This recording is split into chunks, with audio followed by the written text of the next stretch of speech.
नमः शिवाय। नमस्कार प्रिय भक्तजनों, आप सभी का कहानी किस्से चैनल पर हार्दिक स्वागत है।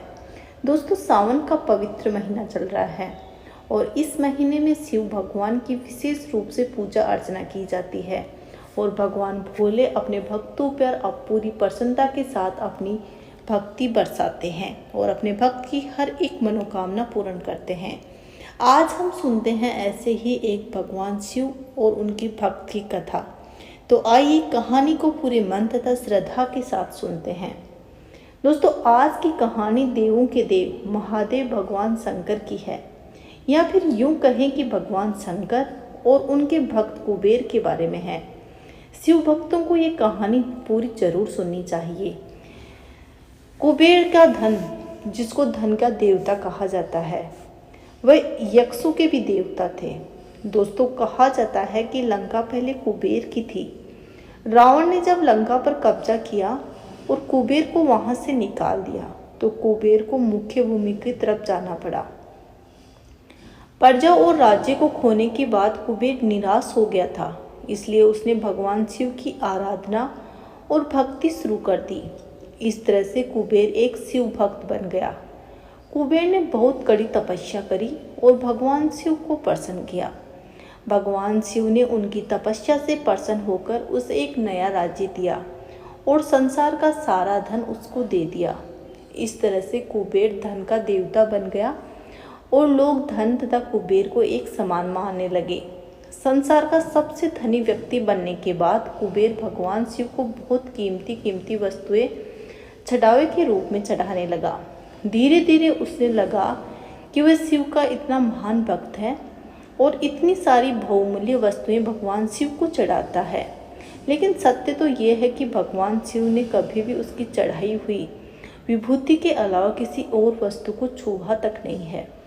कुबेर जो ये मानने लगा था, अब उसे भगवान के लिए कुछ भी कर सकता था, जो उसे चाहिए वो दिलवा सकता था। कुबेर एक बार भगवान शिव के यहाँ पर पहुँचा और उनसे कहा कि मैं आपके लिए कुछ करना चाहता हूँ, आप मुझे बताइए कि मैं आपके लिए क्या कर सकता हूँ। तब भगवान शिव ने कहा कि तुम मेरे लिए कुछ नहीं कर सकते, क्योंकि कुछ करने के लिए तुम्हें कोई आवश्यकता है ही नहीं। लेकिन कुबेर शिव जी से बहुत ज़्यादा आग्रह करने लगा और वह उनके लिए कुछ करना चाहता है। दरअसल ये कुबेर का अहंकार बोल रहा था। भगवान शिव ने अपने भक्त को सही मार्ग पर लाने की एक लीला रची। शिव जी ने कहा, देखो कुबेर, मुझे तो कुछ भी नहीं चाहिए। अगर तुम करना ही चाहते हो जो वह बालक है। भगवान शिव ने गणेश जी की तरफ अंगुली दिखाते हुए कहा, वह हमेशा भूखा ही रहता है, उसे एक दिन अच्छे से पेट भरकर खाना खिला दो, बस इतना मेरे लिए काफ़ी होगा।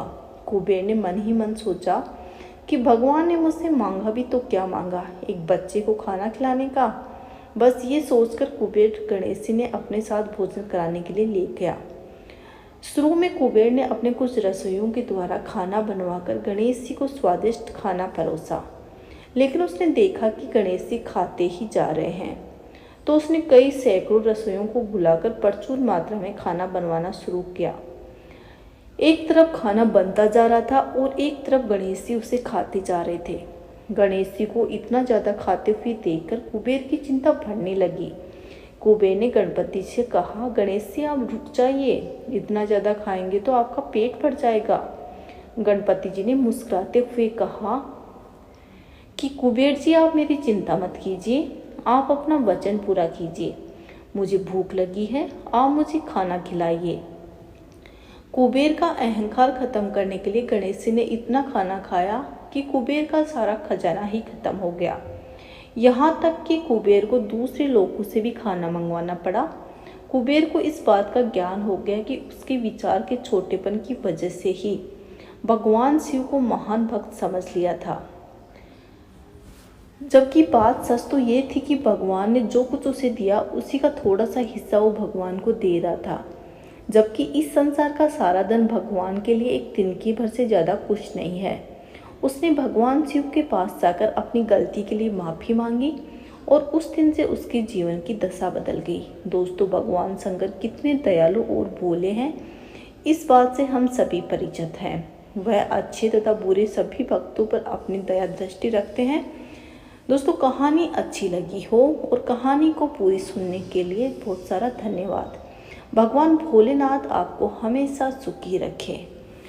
ऐसे ही और कहानियाँ सुनने के लिए आप मेरे चैनल को ज़रूर सब्सक्राइब करें, लाइक करें, कमेंट में अपनी राय ज़रूर बताएं। बोलिए श्री शंकर भगवान की जय।